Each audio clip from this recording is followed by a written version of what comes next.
The fluorescent lights hummed their mechanical song, and Katie Morrison organized medication vials into neat rows on the supply cart at Oak Creek Memorial ER in Savannah. 3 weeks into the job. 21 days of learning hallway routes, remembering which residents preferred coffee at 5:30 a.m., where the emergency crash kits were stored on each floor. 21 days of being invisible, and she preferred it that way. The antiseptic smell of the emergency department wrapped around her like a familiar ghost, reminded her of field hospitals in ways that made her chest tighten during her lunch breaks, alone in the stairwell. She'd learned not to think about those places while her hands were visible. Trembling hands raised questions. Questions led to conversations. Conversations led to scrutiny. Katie had learned the hard way that invisibility was survival. She reached for the next row of vials, her fingers steady now, moving with the mechanical precision of someone who'd performed this exact task 1,000 times before. The scar tissue along her forearms caught the overhead light, pale lines that could pass for accident damage if anyone bothered to look. Most people didn't. They saw a quiet nurse in standard blue scrubs, competent but unremarkable, the kind of staff member who made the department run without drawing attention. In her locker downstairs, beneath her street clothes and yesterday's lunch container, sat a pair of worn combat boots. Desert tan leather, scuffed at the heels, the laces frayed from 4 years of being stuffed into a deployment bag.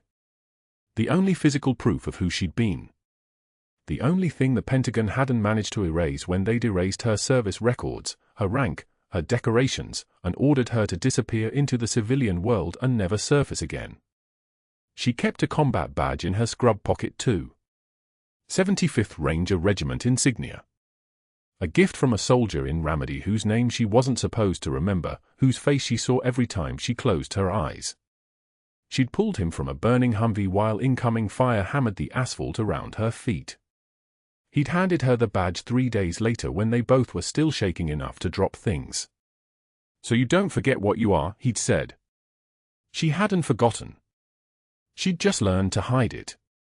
Katie turned to move the cart when the footsteps approached from the direction of the nurse's station. She knew them before she looked up. Dr. Hargrove. She'd heard him arrive 20 minutes earlier, his voice carrying down the hallway with the kind of volume that wasn't really about communication, it was about dominance. About making sure everyone within earshot knew he was the one who mattered. He was standing by the medication cart now, clipboard in his hand, and he was smiling. The smile reminded her of something a predator wore right before it identified its prey. Morrison. He didn't ask her name. He stated it like he owned it. "How's the adjustment treating you?" Katie kept her hands moving, fingers aligning the vials with the small precision that made the work almost meditative. "Thank you for asking, Doctor. Everything's been educational." "Educational?" He laughed, a sound like ice cracking. "That's one way to put it. Listen, I wanted you to see something. Come here a second." She turned. Dr. Hargrove held the clipboard toward her. It was filled with signatures, dense rows of names with small check marks beside them, and scribbled notes next to some. Katie's eyes scanned the list and stopped. The heading, written in thick black marker, read, "When does Morrison quit?" Her hands didn't shake. They didn't tremble. They just stopped moving. 23 people in this department, Hargrove was saying, his voice smooth as oil, have already placed bets on how long before you walk out that door for the last time.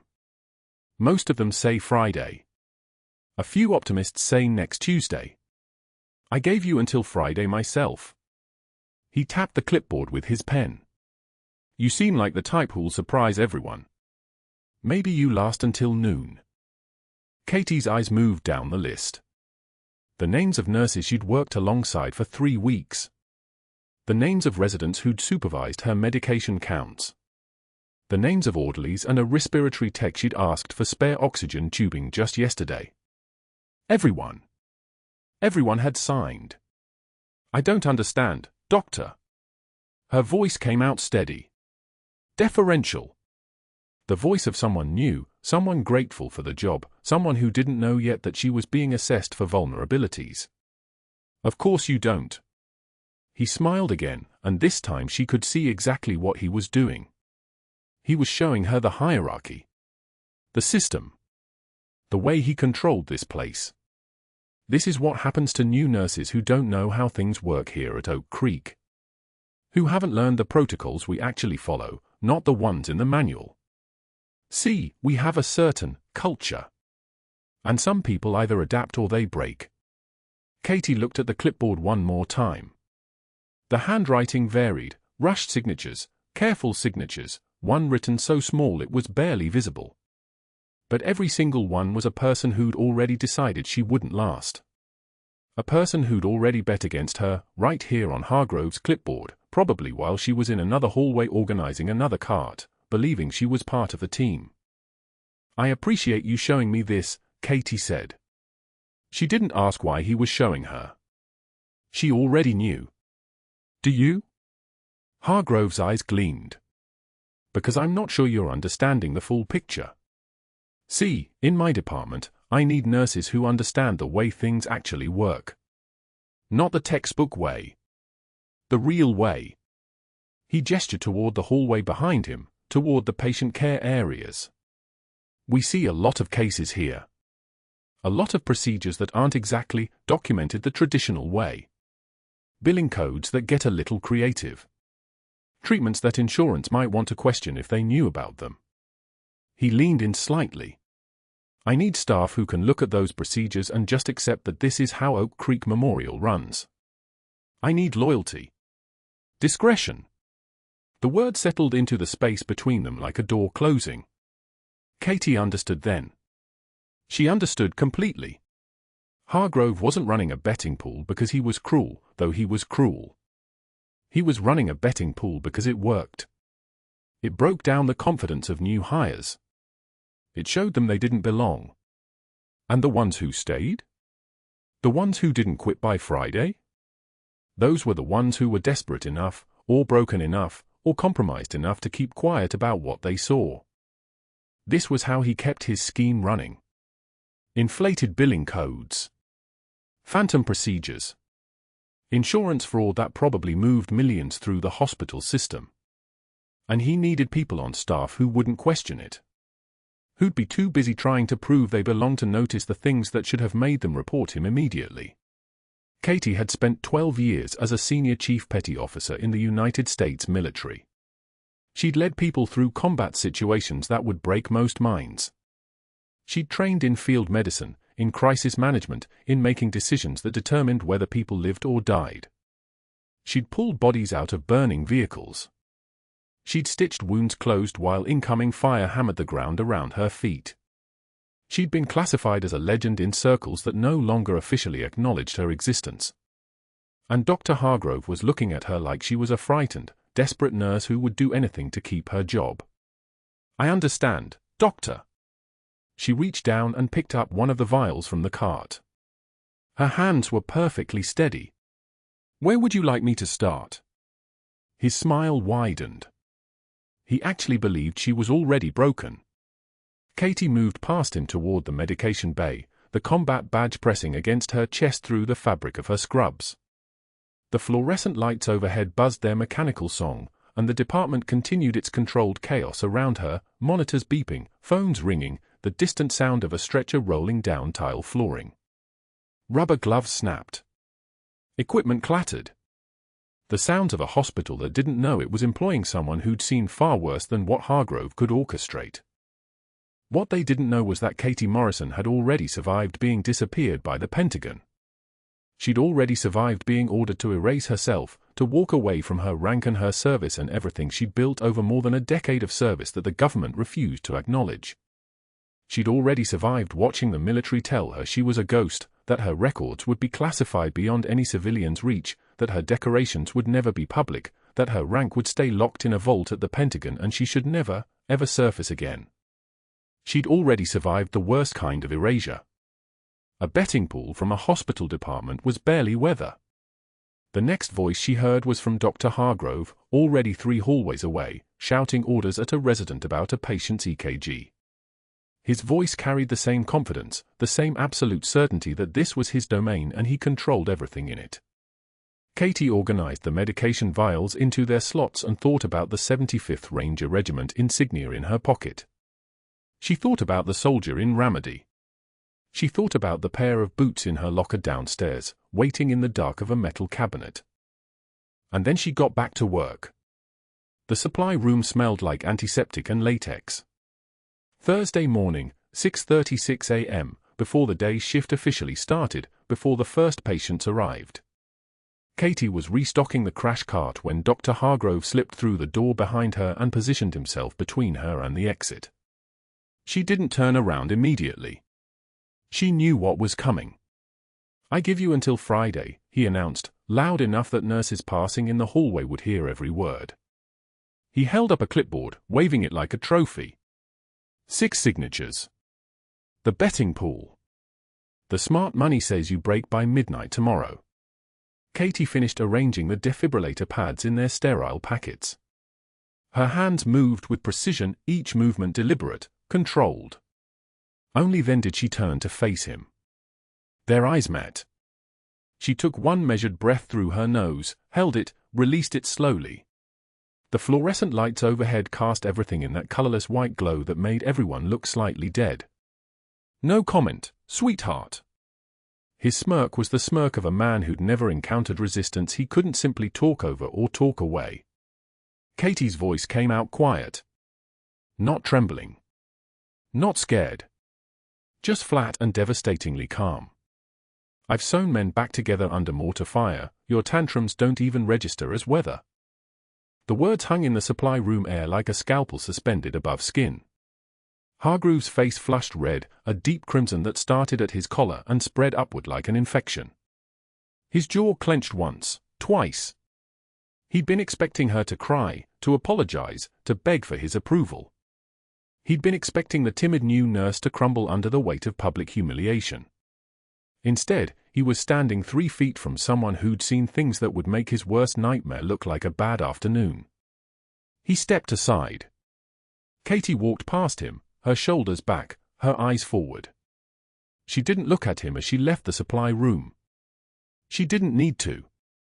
She could feel the crack in his confidence like a physical thing, like the way you can feel a storm approaching before you see it. But that wasn't the worst part.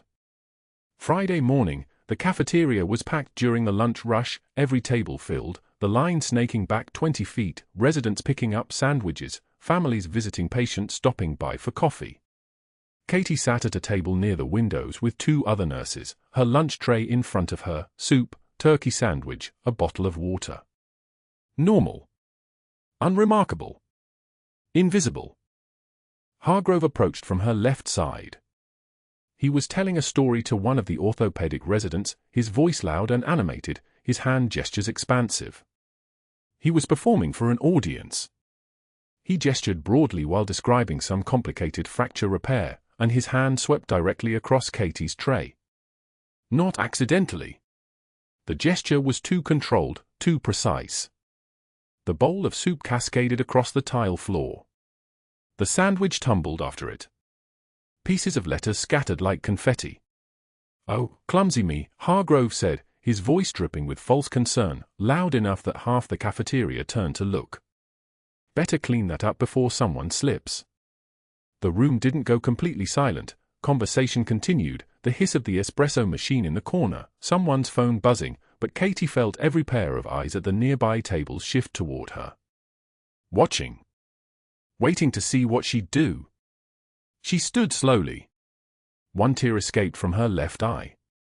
Not from fear or shame, but from the sheer weight of restraint, the pressure of holding down a lifetime of training and instinct. She wiped it away with the back of her hand in a single deliberate gesture, her eyes never leaving Hargrove's face, and then she grabbed paper towels from the dispenser by the sink. She cleaned in silence while he watched. Every piece of soup-soaked lettuce. Every drop. Every crumb of the sandwich. She could feel the other nurses looking away, unwilling to meet her eyes, unwilling to step into the crossfire of his attention. Hargrove smiled. That same smile. Confident. Victorious. That afternoon at the nursing station, every desk was occupied. 2 residents doing paperwork, 3 nurses charting, a medical student reviewing labs. The station was the nerve center of the ER, a visible, exposed, a stage. Hargrove walked directly to Katie's desk where she was documenting a patient's post-procedure vitals. He dropped a patient chart at her feet. Paper scattered across the tile like snow. "Pick that up, sweetheart," he drawled, arms crossed, his voice pitched to carry. "And next time, maybe try reading the orders before you administer medications." Katie had followed every protocol perfectly. They both knew it. She'd triple-checked those orders, verified them against the pharmacy confirmation, confirmed verbally with the patient. But the lie didn't matter. The truth didn't matter. What mattered was the performance, the public display, the slow accumulation of small humiliations designed to break someone down grain by grain. She bent slowly, her movements controlled and graceful. She gathered each page with deliberate precision, stacking them carefully, taking her time. Her hands didn't shake. Her face remained perfectly composed, the mask of absolute professional courtesy stretched across her features like a second skin. She straightened, handed the chart back to him without a word, and returned to her desk. The other nurses looked away. One of them pretended to be very interested in her computer screen. Another suddenly needed to check something in the supply room. Nobody intervened. Nobody spoke. Hargrove's smile widened. "Good girl," he said, and walked away. That night, Katie sat alone in the break room with a laptop and something the hospital had given her during orientation, access to the billing system for ER procedures, something she shouldn't have been reviewing, something only department heads were supposed to touch. But she'd been curious about the phantom procedures Hargrove had mentioned during that first week, the inflated codes, the billing charges that didn't match actual patient care. She started with one patient. Then another. Then 10. The pattern emerged like a bloodstain on white gauze. A patient came in with one diagnosis. Hargrove documented 5 procedures. Phantom imaging studies. Diagnostic tests that were never performed. Consultations with specialists who'd never seen the patient. The billing codes were meticulously fraudulent, layered with just enough complexity that a quick audit might miss them. His insurance fraud scheme required compliance staff. People who wouldn't ask questions. People who'd been broken down enough to just keep their heads down and collect their paychecks. She'd been asking questions since day one. She'd been asking about protocols and procedures and why certain decisions were being made. She was the wrong kind of nurse for his operation. She was the kind of nurse who noticed things. The John Doe arrived at 2:17 p.m. on Friday with no wallet, no phone, no identification. The paramedics wheeled him in on a stretcher, his breathing already compromised, his oxygen saturation climbing down the monitor like a stock price in a crash. What he did have was a combat badge clutched in his right hand and wearing a pair of worn combat boots caked in Georgia mud, boots that looked like they'd walked through 1,000 kilometers of unfriendly terrain. Respiratory distress, possible pneumothorax, unresponsive to verbal stimuli, the lead paramedic rattled off while they transferred him to the ER bay. Found him collapsed outside the VA Outreach Center on Victory Drive. Katie moved immediately to assess, her training overriding everything else. She noted his tactical watch, the tan line where dog tags usually rested, the specific calluses on his hands, the kind you got from weapons training, from years of holding something you trusted with your life. This was a soldier. Recent enough to still carry the physical markers. Dr. Hargrove appeared in the doorway, arms crossed. "I'll handle this one, Morrison. You're needed in triage." Katie ignored him. She was watching the monitor as oxygen saturation dropped. 88. 84. 81. The trajectory was wrong. This wasn't gradual deterioration. This was collapse. "Doctor, he needs immediate intervention." Hargrove's voice sharpened, taking on that edge that meant he was about to exercise whatever authority he thought he had. "I said I'll handle it. Step back." But Katie saw what Hargrove was missing because his eyes weren't trained to see the details that meant the difference between life and death. She saw the tracheal deviation, the distended neck veins, the asymmetric chest rise. One side expanding, the other side barely moving. The textbook presentation of tension pneumothorax, a pneumothorax that wasn't just collapsing the lung, it was shifting the mediastinum, was choking off the blood flow back to the heart. Minutes from cardiac arrest. Maybe less. The patient's hand suddenly shot out, grabbing Katie's wrist with surprising strength for someone barely conscious. His eyes opened halfway, unfocused but searching, and they fixed on her face with an intensity that made her blood stop moving through her veins. His voice came out hoarse, fractured, barely more than a whisper. You were the medic. Fallujah Annex, they said you died. The room went dead silent. Katie's breath caught somewhere between her lungs and her throat. The combat badge in his hand. The Ramadi boots. The unit patches on his uniform under the hospital gown. The way he was looking at her like someone looking at a ghost. She knew this soldier. She'd treated his unit in a classified operation that officially never happened. What happened next didn't just change the next 5 hours, Katie would later understand. It changed everything. The monitors screamed. The monitors screamed. Katie didn't hesitate. She called for the emergency crash cart while simultaneously positioning for needle decompression, her hands moving with muscle memory from 100 field procedures in places the government had erased from her service record. Tension pneumothorax. The patient's lung had collapsed, trapping air in the pleural space. 90 seconds without decompression and his heart would stop. She'd seen it happen in Fallujah. She'd seen it happen in Kandahar. She knew exactly what death looked like when it arrived this fast. Dr. Hargrove stepped directly into her path, his voice slicing through the controlled chaos of the trauma bay. You are not authorized to perform that procedure. Step back. His face had gone the color of old brick, jaw clenched so tight she could see the muscle working beneath his skin. He was a man accustomed to control, and control was slipping through his fingers like sand. Katie met his eyes, flat, steady, the kind of calm that comes from having already survived the worst. He'll die in 90 seconds without decompression. She moved toward the equipment tray without waiting for permission.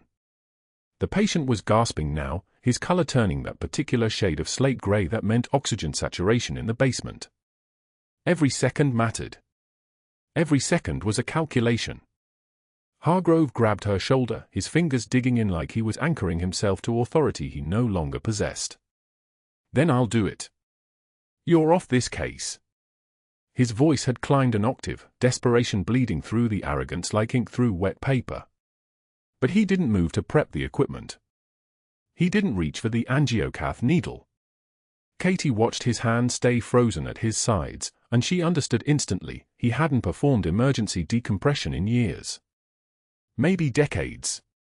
His hands belonged to someone who signed billing codes and reviewed insurance claims, not someone who'd ever worked a trauma bay when the only thing standing between a patient and death was speed and precision. Katie made her choice in the space of a single heartbeat. She ducked under his arm, a movement smooth as water, economical and controlled, and positioned herself at the patient's chest wall. Second intercostal space, mid-clavicular line. The landmarks were as familiar as her own skeleton. She prepped the skin with antiseptic that smelled like hospitals everywhere and nowhere, that particular combination of bleach and human suffering that never really washed out of your uniform. Her fingers found the landmarks. Rib 1. Below that was the space. She'd done this in the back of a Humvee with mortar fire walking rounds across the hood. She'd done this in a field hospital with the generator 3 meters away and the screaming from the adjacent tent. She'd done this while bombs were still falling and there was no certainty there would be a tomorrow to account for it. The 14-gauge needle went in with the quiet precision of a practiced hand. The rush of air, that particular hiss that meant pressurized atmosphere escaping, meant a lung expanding again, meant a human being getting a second chance, followed immediately. The sound was like letting the air out of a tire, except this tire contained a man's life. The ranger's oxygen saturation began climbing on the monitor. 68. 72. 78. Each number was a small miracle. His color was already improving, that gray slate giving way to something closer to human again. For 5 seconds, the entire trauma bay was silent except for the steadying rhythm of the monitors, the ventilator breathing for him in mechanical precision, the soft beep of his returning pulse. Then Hargrove exploded. "You just practice medicine without a license. You deliberately disobeyed a direct order from an attending physician." His voice cracked on the last word, and Katie realized with something close to pity that he was terrified. She'd saved the patient's life. She'd also made it crystal clear to everyone in the trauma bay, the residents, the nurses, the respiratory technician standing frozen by the ventilator, exactly who knew what they were doing and who was desperately playing dress-up in a position he'd never earned. Hargrove was already pulling out his phone, his hand shaking worse than her hands ever shook. Katie's hands were completely steady. "Security," he barked into the phone. "And get me the credentialing board. Now. This nurse is practicing medicine without authorization and directly violated my orders." Katie stepped back from the patient, her hands finally releasing their grip on the equipment. The ranger was stable but still unconscious, now surrounded by other staff members who'd materialized during the crisis. They stared at her with expressions ranging from shock to something that looked almost like awe. She'd saved his life. That was all that mattered medically. Everything else was paperwork and consequences. But she couldn't let herself think about the ranger's eyes when he'd gasped her name. "You were the medic. Fallujah Annex. They said you died." Those words meant someone had found her. Someone from that classified joint operation in 2019 that had gone sideways, the operation that had cost 17 lives and bought her a one-way ticket into a new identity with all her service records sealed and deleted, with explicit orders never to surface, never to claim her rank, never to acknowledge the decorations that were supposed to stay classified forever. The Pentagon didn't make those kinds of arrangements lightly. The Pentagon didn't erase soldiers from existence unless the operation they'd been part of was so classified that even knowing she'd existed was a national security risk. And now someone could identify her. Someone lying in that trauma bay with a 75th Ranger Regiment combat badge and the ability to blow her cover wide open. The patient's heart rate climbed steadily. 84. 92. Strong and regular, the kind of rhythm that meant his system was responding, meant his body was willing to keep fighting. Katie had performed under fire before, literal fire, with bullets spanging off metal and the smell of diesel fuel and blood mixing into something that made your brain process survival in binary code, move or die, act or fail, save or watch them flatline. This was the same calculus in a different uniform. Hargrove was pacing now, his phone pressed to his ear, his voice rising and falling like a man watching his entire carefully constructed world collapse. He'd made the calculation that bullying would break her. He'd made the calculation that a woman who'd been hired 3 weeks ago would be too frightened, too new, too disposable to challenge his authority. He'd made the calculation based on everything in her file that said quiet, compliant, experienced trauma nurse with no notation of anything else, because everything else was classified so far above his pay grade that the government would have denied its existence at gunpoint if asked. Hargrove had fundamentally miscalculated who he was dealing with. The next 2 hours were a blur of controlled crisis. The Ranger's condition stabilized, then destabilized, then stabilized again. His oxygen levels bottomed out at 64%, requiring aggressive interventions. Katie talked the residents through every step with the kind of calm authority that came from having done it in worse conditions with fewer resources. Push 1 milligram epi. Get me a second line. Type and cross for 8 units. No please. No apologies. Just commands, delivered with the precision of someone who'd earned the right to give orders through 43 field procedures where every decision was the difference between breathing and not breathing. Hargrove watched from the observation window, his face darkening as Katie moved through the controlled chaos like she was conducting an orchestra. He'd called hospital security twice. He'd called the credentialing board. He'd called someone high enough up the administrative ladder that the hospital director had showed up in the trauma bay, watched for 10 minutes, and then left without saying anything to anyone. The silence that followed the departure was louder than any accusation. By hour 5, the Ranger was stable enough for ICU admission. His eyes were still closed, his body still unconscious, but his vital signs were solid. His oxygen saturation held steady at 94%. His heart rate was regular. His blood pressure was coming back up. He was going to live. Katie had made sure of that, despite Hargrove's desperate attempts to stop her, despite his orders and his phone calls and his threats about practicing medicine without a license. She was pulling off her gloves when Hargrove appeared beside her, his presence suddenly filling the space like something physical. "You're done here," he said quietly. Controlled. The anger had burned down to something colder, something more dangerous. "You will surrender your credentials to security at the main desk. You will not speak to anyone about this patient's treatment. You will not provide your version of events unless directly questioned by hospital legal counsel, at which point you will have your own lawyer present." Katie met his eyes. She didn't say anything. Her hands were still completely steady. "Do you understand me?" His voice was trying to recover its authority, trying to sound like a man in control of the situation. He was failing. Katie pulled off her second glove, dropped both into the biohazard bin, and looked at him with the kind of composure that made strong men uncomfortable. "Understood, doctor." She said it the way you'd acknowledge a dismissal from someone without the power to actually dismiss you, someone whose authority was so hollow it made the air around it seem thin. She walked toward the door, her movements measured and precise. Behind her, she could hear Hargrove ordering someone to call security, to ensure she left the building, to retrieve her badge and her employee ID.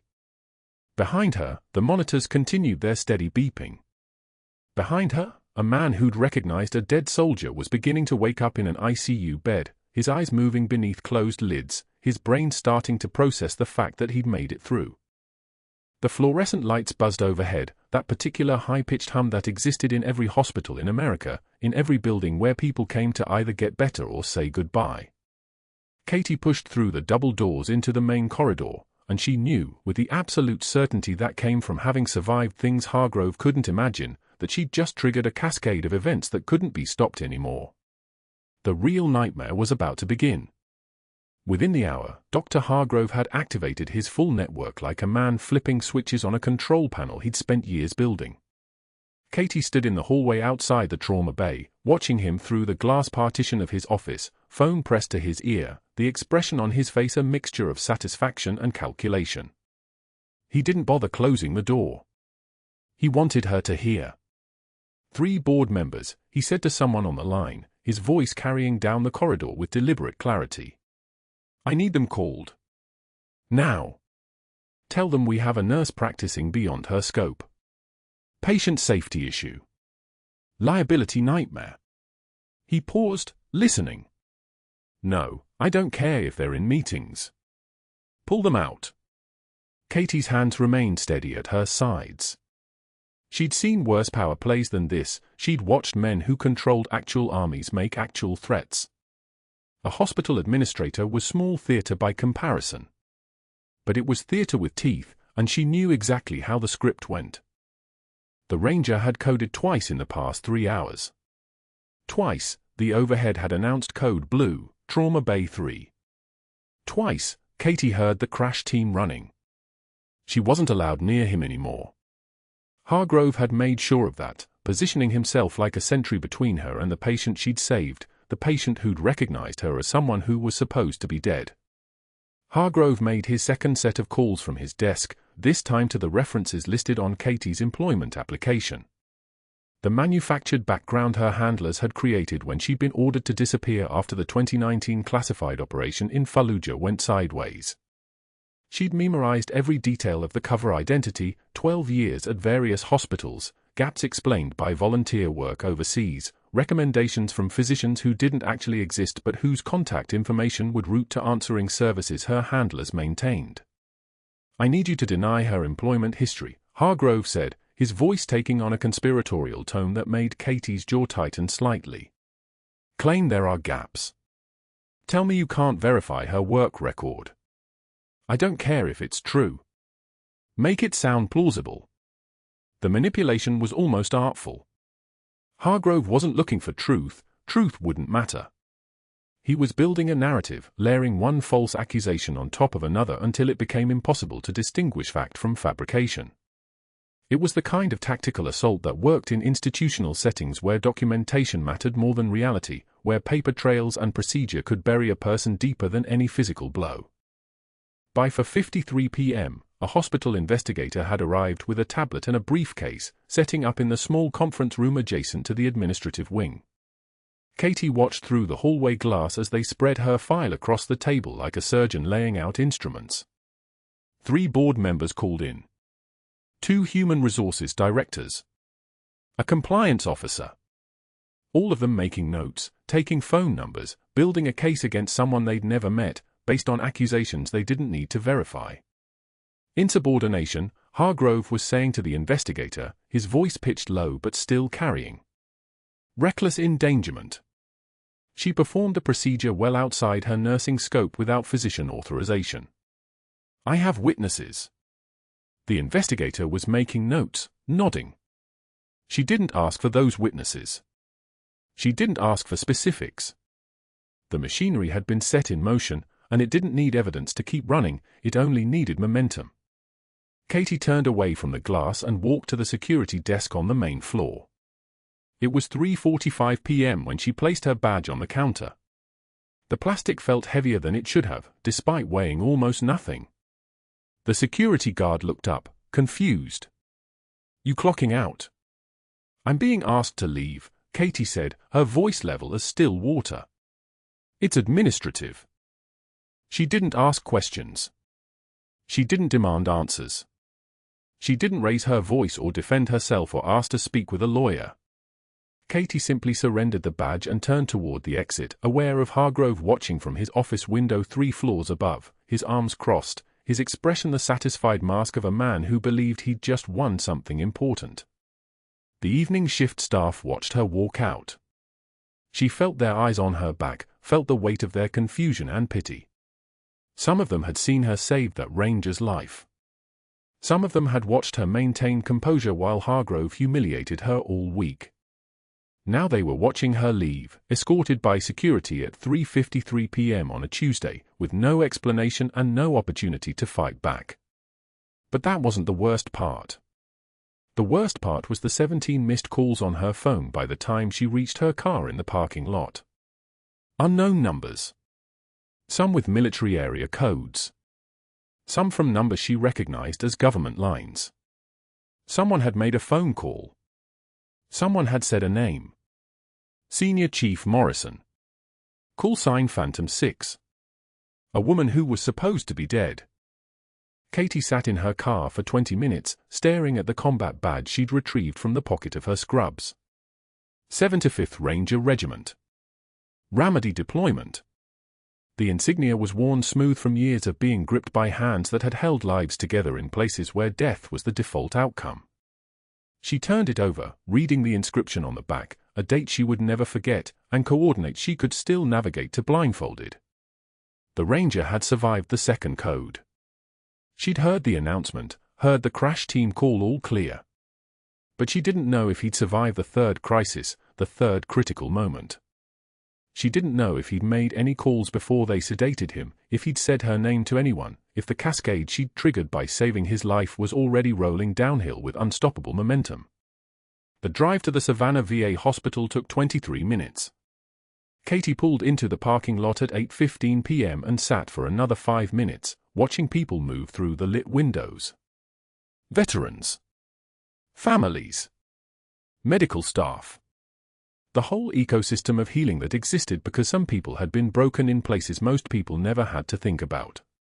She walked into the mental health waiting room at 8:27 p.m. and checked in as a patient seeking services. The intake form asked about her history. Service? Yes. Combat exposure? Yes. Current mental health crisis? She left that blank. The receptionist didn't push her. People came to VA hospitals for 100 reasons, and not all of them could be reduced to a checkbox. Katie sat in a plastic chair under fluorescent lights that hummed with the constant, anxious buzz of electricity. Around her sat men and women she recognized. Not by name, she'd treated too many in field hospitals across Iraq and Afghanistan to remember individual faces. But she recognized the particular kind of damage that showed in how they held their shoulders, in the way their eyes tracked movement, in the tremor some of them couldn't quite suppress when they shifted position. Some of them glanced at her. None of them recognized her. That was the point of disappearing completely, so thoroughly that even the people you'd fought for wouldn't know your face anymore. She wondered if she'd made a catastrophic mistake saving that ranger's life. Wondered if disappearing had been the only rational choice, the only way to stay alive when the government had decided your death was more useful than your survival. Wondered if keeping that decision would now unravel everything she'd built in the past 3 weeks, the careful construction of Katie Morrison, anonymous ER nurse. The waiting room clock showed 8:11 p.m. Somewhere in Oak Creek Memorial, a man who'd recognized her was either sedated or awake, either stable or crashing again. Somewhere in the federal government, someone was probably already making phone calls, pulling files, asking questions that shouldn't be answered. Katie looked down at the combat badge in her hand. The metal caught the fluorescent light and threw it back like a small, defiant spark in the institutional gloom. She closed her fist around it and waited for whatever came next. The waiting room at the Savannah VA hospital smelled like coffee that had been reheated too many times and the particular staleness of institutional carpet that hadn't seen a cleaning crew in months. Katie sat in a plastic chair that squeaked every time she shifted her weight, surrounded by veterans in various states of recovery, some with visible scars, others with the kind of invisible wounds that showed only in how they held their shoulders. A man 2 seats over kept his hand on a service dog's collar like the animal might vanish if he loosened his grip. A woman across the room stared at nothing, her prosthetic leg tapping a steady rhythm against the floor. Katie had treated people like this in field hospitals where the electricity came from a generator and the surgeries happened by lamplight. She'd held their hands while they screamed. She'd told them they would make it home, and sometimes they had. Now she sat among them as a patient, wearing yesterday's clothes, with a military ID in her pocket that officially belonged to a dead woman. The irony was so sharp it drew blood. Her phone had buzzed at 7:43 a.m. The number was blocked. The voice on the other end was clipped, professional, and carried the weight of command. Senior Chief Morrison, we need you back at Oak Creek Memorial immediately. She'd asked no questions. Questions belonged to a different life. She'd simply gotten in her car and driven in silence, still haunted by the image of Dr. Hargrove watching her surrender her badge at security, that smirk never wavering as she walked out of the building she'd worked so hard to prove herself in. She'd lasted exactly 3 weeks. The drive from the VA hospital to Oak Creek Memorial took 22 minutes. Katie made it in 18. Her hands didn't shake on the steering wheel. Her breathing stayed level. The training held, even when everything else had shattered. The combat boots, her old boots, the ones with the soles worn smooth from 1,000 miles of patrol in Ramadi and Kandahar, sat in the passenger seat next to her, retrieved from her locker. She couldn't explain why she'd grabbed them. Some things didn't require explanation. The parking lot at Oak Creek Memorial looked wrong. There were military vehicles everywhere, a pair of black Suburbans with government plates, 2 hospital security cars, and something larger that Katie's eye recognized immediately, a UH-60M Black Hawk, its rotors turning slowly in the December wind. Another sat on the far side of the lot, doors open, ramp deployed. The thunder of those rotors was the sound of her past arriving in broad daylight. She parked in a spot that didn't exist that morning and walked toward the main entrance. Staff members clustered near the glass doors like they'd been herded there. Some held their phones up, recording. News cameras lined the front entrance, local stations, CNN, even what looked like a Pentagon media contingent. The morning staff meeting had been interrupted by something that Katie's training instantly recognized, military authority moving with absolute certainty through civilian space. The automatic doors slid open. The lobby of Oak Creek Memorial, which had seemed so immense and imposing 3 weeks ago, suddenly felt very small. 70 people stood in that space, hospital staff, military personnel in dress uniforms, federal agents with the particular posture of government authority, and 2 general officers whose insignia Katie read without looking directly at them. A 2-star. She'd worked with 2 stars in command centers. She'd saluted 2 stars on airfields before midnight insertions. She'd been invisible to them then. She'd been invisible to everyone. A SEAL team leader, Katie recognized the trident on his chest, the bearing that came from operating in darkness where mistakes meant funerals, stepped forward. His voice carried through the lobby like it had been trained on helicopter decks and through radio static for 2 decades. "We are looking for Senior Chief Petty Officer Katie Morrison. Call sign, Phantom 6. Is Senior Chief Morrison in this room?" The silence wasn't like in the supply room or the cafeteria. This silence had weight. This silence meant something was ending. Katie stepped forward. She didn't raise her hand. She didn't call out. She simply moved through the crowd with the same economy of motion that had kept her alive in the Jolan district, in Kandahar, in every place where too much movement meant too much attention. The boots on her feet, the new ones, the civilian shoes, made no sound on the tile floor. The SEAL team leader's eyes found her. Something shifted in his expression. Recognition. "Senior Chief Petty Officer Katie Morrison." "That's correct." Her voice had dropped 2 octaves since she'd sat in that waiting room. The timid nurse who'd endured Hargrove's bets and charts and condescension was gone. What remained was older. Harder. Carved from survival. The lobby doors burst open again, and the ranger walked in on his own feet. David Mitchell, Sergeant First Class now, his uniform crisp, his movement still bearing the slight favor of his left side where the tension pneumothorax had nearly stopped his heart, stepped forward until he stood beside the SEAL team leader. He was in dress uniform, but Katie could see the scars that mapped across his neck, visible because no uniform could hide everything. He'd nearly died on her needle. She'd pushed air back into his lungs with a 14-gauge angiocath and pure muscle memory, and he'd grabbed her wrist and called her by a name that had been buried by the Pentagon 5 years ago. "Senior Chief Petty Officer," the ranger said quietly. The respect in those 3 words was a physical thing. A nurse administrator, trembling, her hand shaking so badly she could barely hold the folder in front of her, stepped forward. Katie recognized her from orientation meetings where nobody had bothered to learn her name. The administrator's voice broke as she read from the Pentagon file. 3 purple hearts. Pause. The administrator's eyes stayed on the page because looking at Katie directly seemed impossible. Navy Cross. Each decoration received its own sentence. Each one landed like a round being chambered. The room didn't move. The news cameras captured everything. The nurses who'd signed Hargrove's betting pool, the one predicting Katie would quit by Friday, which had seemed so clever 3 weeks ago, stared at their shoes with the specific intensity of people who were realizing exactly how wrong they'd been about everything. The SEAL team leader stepped forward, and his voice became the only sound in the entire hospital. Senior Chief Morrison served with distinction in Ramadi, Fallujah, and Kandahar. Bronze Star for heroism under fire. Silver Star for actions that saved the lives of 7 Marines during a complex ambush. 2 Purple Hearts for combat injuries sustained in the performance of duty. He paused. The silence stretched like a held breath. Navy Cross for extraordinary heroism at the Fallujah Annex, 2019, where she maintained medical operations for 47 hours without relief and saved the lives of for special operations personnel against overwhelming casualty odds, despite a fracture to her left femur that she treated herself with a field dressing and continued operating. The Fallujah operation was classified secret no phone at the time.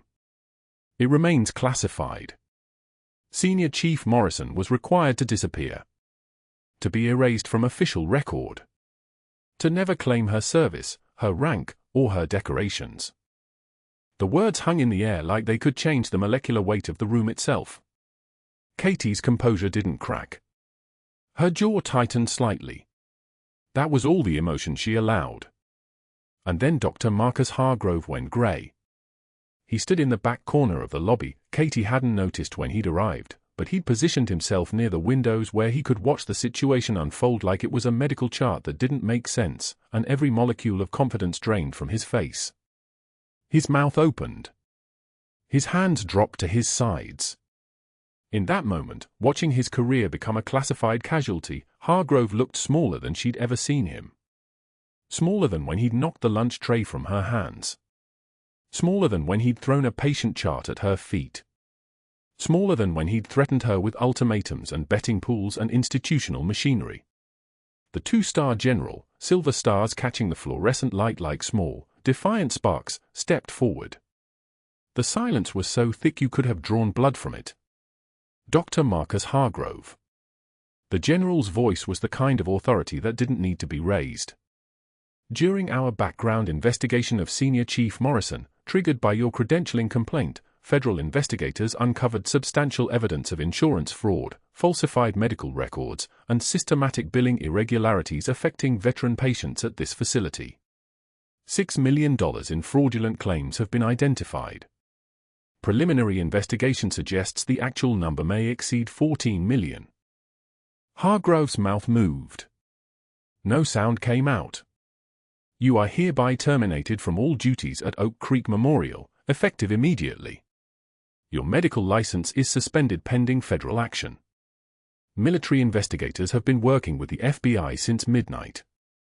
Federal charges are pending. The general nodded to a pair of federal agents who moved toward Hargrove with the mechanical precision of people who'd done this before. Surrender your credentials and leave these premises.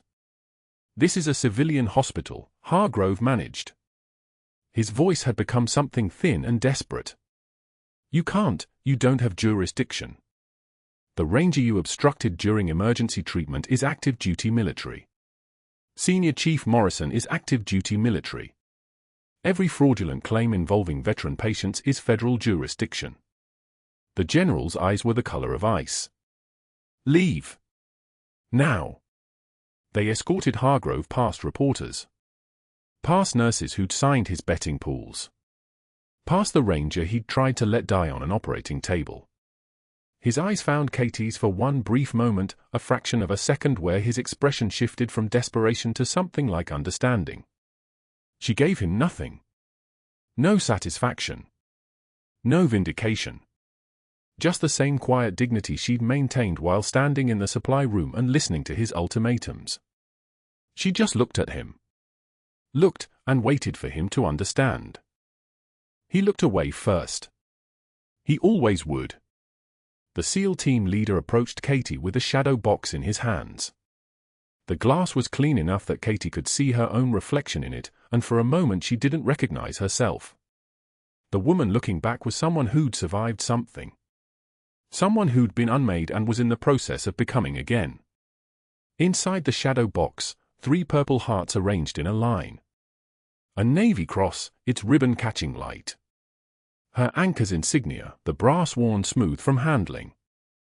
At the bottom, separated and honored like the most important thing in the case, a pair of boots. Combat boots. Old ones. Worn smooth in places where sand had worked into the leather. Cracked across the toe. The laces were new, whoever had carried these for 4 years had kept them maintained, kept them ready, like maybe one day they'd find their way back to feet that belonged to a ghost. Sergeant Mitchell carried those for 4 years, the SEAL explained quietly. His voice had dropped to something meant for Katie only, though the cameras caught every word anyway. Tried to find you after Fallujah. Couldn't. So he carried them. Kept them ready. In case you were alive. Katie's hands trembled as she accepted the shadow box. They weren't supposed to tremble. Composure was everything. Composure was survival. But looking at those boots, at for years of someone refusing to let her disappear, at someone who'd carried pieces of her when the government had tried to erase her entirely, something inside her cracked like ice breaking under spring pressure. She held the boots. The leather was still warm somehow, like they'd just come off someone's feet. Like someone had just finished walking 47 hours without stopping, just finished bleeding from a fracture while tying tourniquets on other people, just finished being the last thing standing between chaos and mercy. The room full of 70 witnesses watched as Katie Morrison, Senior Chief Petty Officer, Phantom 6, decorated naval corpsman, classified legend, let herself cry in front of news cameras and hospital staff and a general officer and a ranger who'd carried her boots like they were a prayer. Because someone had remembered. When the Pentagon had tried to erase her, when the government had made her disappear, when she'd been buried in the archives under classifications that would take decades to declassify, someone had remembered that she was real. Someone had carried proof of her existence in the form of old boots and faith that survival wasn't just possible, it was promised. 6 months later, Katie Morrison stood in an office at Oak Creek Memorial with a title she'd earned through competence and a rank that had been publicly restored. The combat boots sat in a display case beside her Navy Cross. The hospital had restructured its entire board of directors. The Medicare fraud investigation had expanded to encompass 43 other healthcare facilities. Dr. Hargrove was teaching CPR classes at a community college for minimum wage, permanently barred from practicing medicine, his name synonymous with predatory behavior and institutional failure in medical ethics courses across the country. The ranger visited monthly for follow-up appointments he probably didn't need, always bringing coffee, always staying to talk about Fallujah and the annex operation that had buried them both and then set them free. And Katie had learned something that no combat deployment had taught her, something that the Pentagon's erasure had finally made clear: true class is what you do when the lights go out.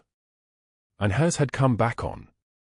If this story moved you, if you saw yourself in Katie's composure or recognized someone in your own life who's been underestimated, please subscribe and hit that notification bell so you never miss another story about the quiet heroes walking among us.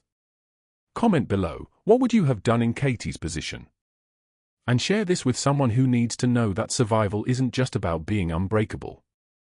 Sometimes it's about finding the strength to break and still stand. Thank you for being here.